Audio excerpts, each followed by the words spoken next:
Who was Zulqarnain? The Quraysh asked the question related to Zulqarnain, which is being answered in the Quran. To determine the personality of Zulqarnain, the Jews certainly knew about him, and the mention of this king was present in their books. Then they told this question to the Quraysh of Mecca to ask the Prophet, peace and blessings of Allah be upon him. The literal meaning of the word Zulqarnain and what is known from the Quran, and that he was a powerful and famous king. He was God-fearing and just. His empire was very wide, and the literal meaning of Zulqarnain is two-horned, but it does not mean that he had two horns on his head. But he was called Zulqarnain in the sense that the territory of his kingdom was some it looked like the ram with two horns on its head. 3 journeys of Zulqarnain. The complete incident of Zulqarnain is mentioned in the Quran in Surah al-Kahf as follows. They ask you, O Prophet, about Zulqarnain. Say, I will relate to you something of his narrative. Surely we established him in the land and gave him the means to all things. So he traveled a course until he reached the setting point of the sun, which appeared to him to be set in a spring of murky water, where he found some people. We said, O Zulqarnain, either punish them or treat them kindly. He responded, whoever does wrong will be punished by us, then will be returned to his Lord, who will punish them with a horrible torment. As for those who believe and do good, they will have the finest reward, and we will assign them easy commands. Then he traveled a different course until he reached the rising point of the sun. He found it rising on a people for whom we had provided no shelter from it.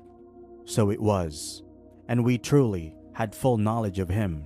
Then he traveled a third course until he reached a pass between 2 mountains.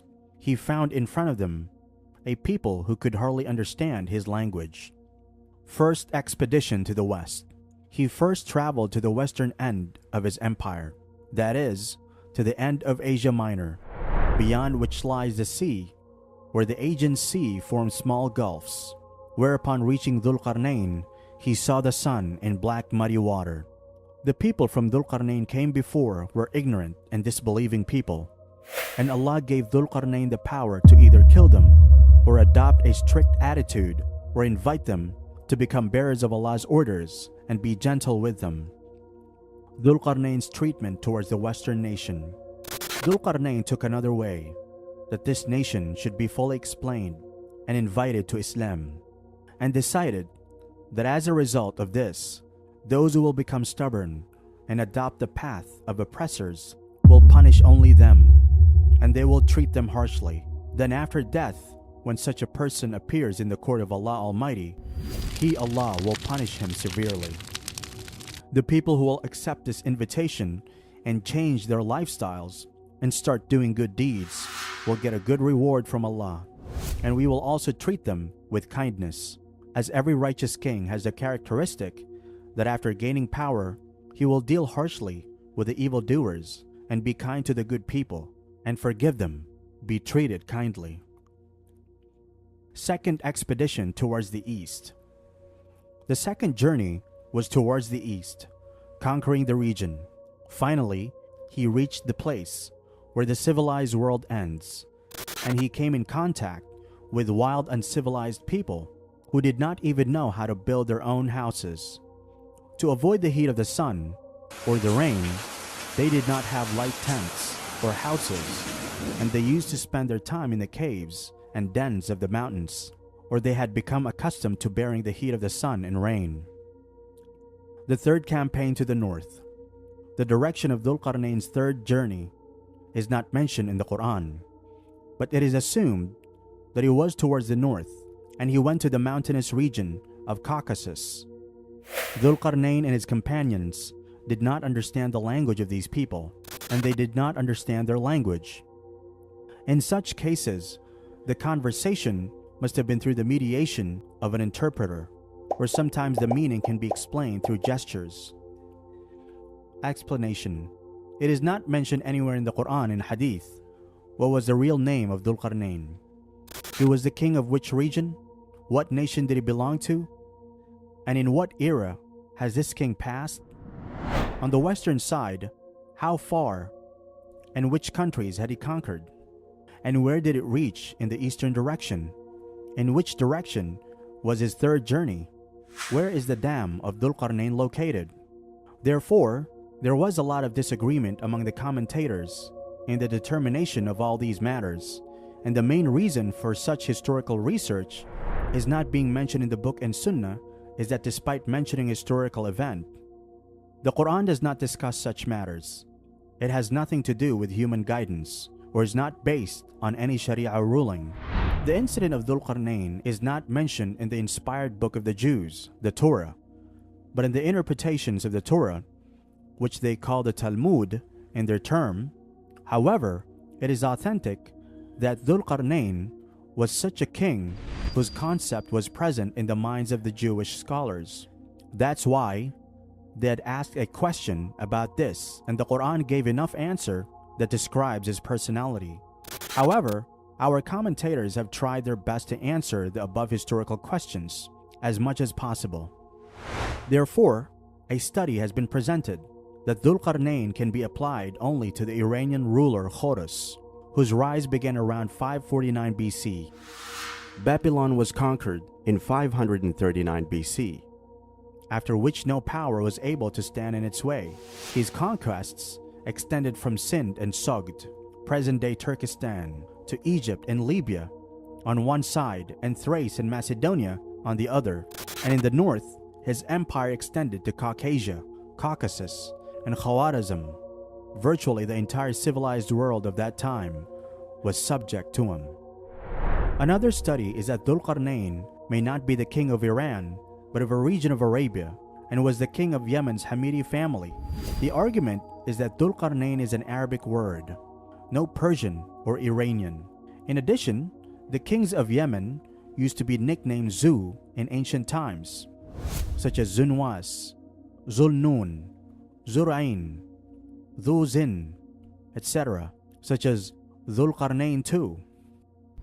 Abu Rayhan al-Biruni gives his name as Abu Karb bin Ayr bin Afriq's Hamiri.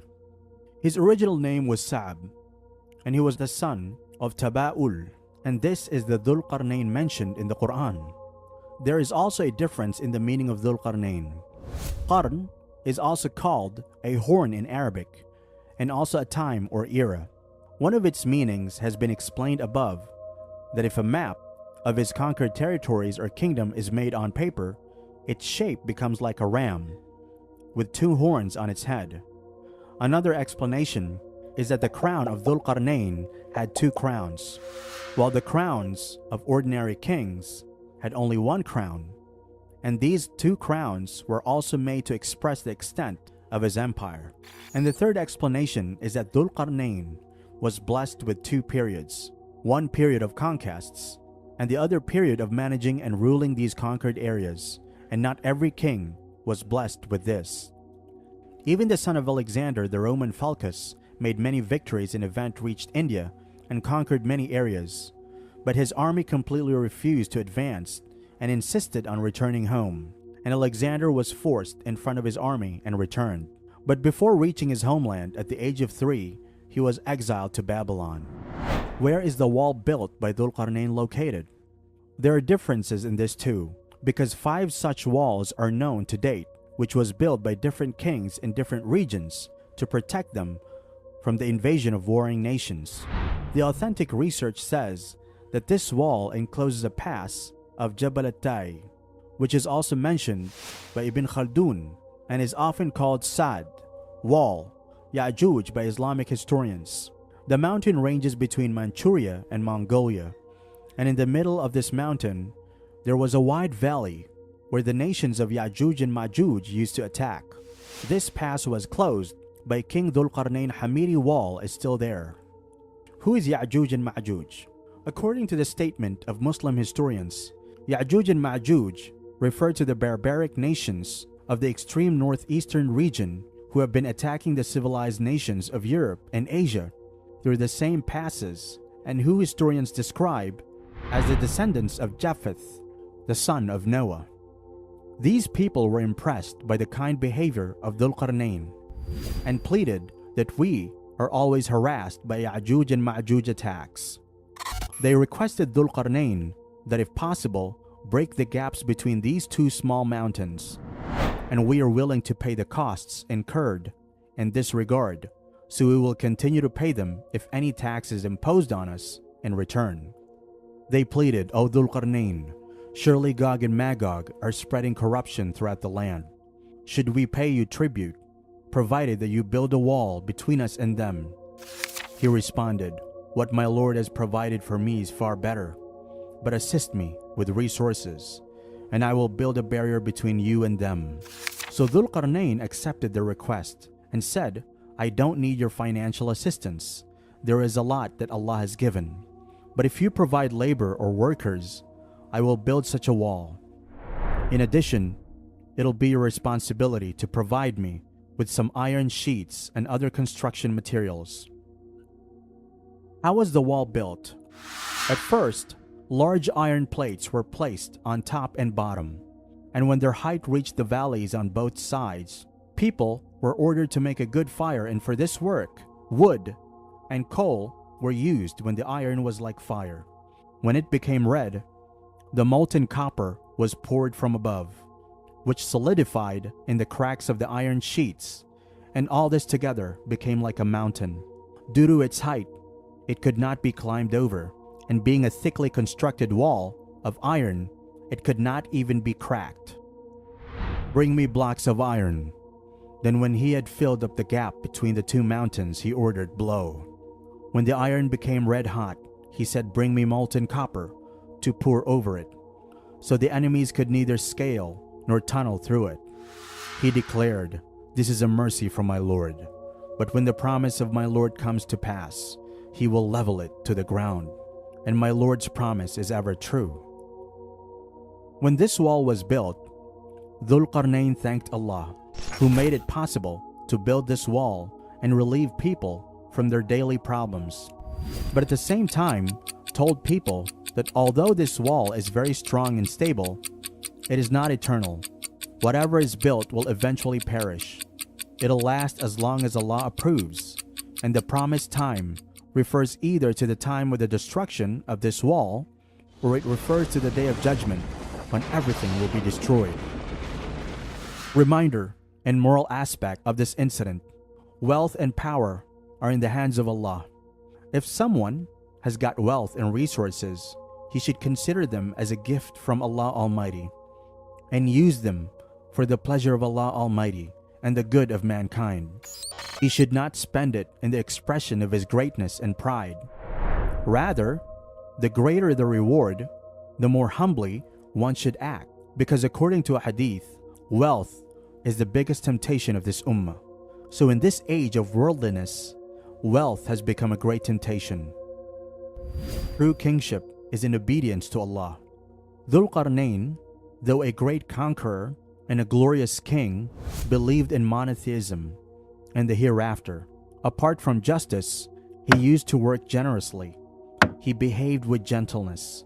He was not weak-minded and sat stiffly with minor chieftainships and looked down on others. Even though he was a great king, Zulqarnain takes the attitude that Allah Almighty wants. So as a result of this, he deserves the honor that his mention should be preserved in the Quran until the day of resurrection. Cooperation and support.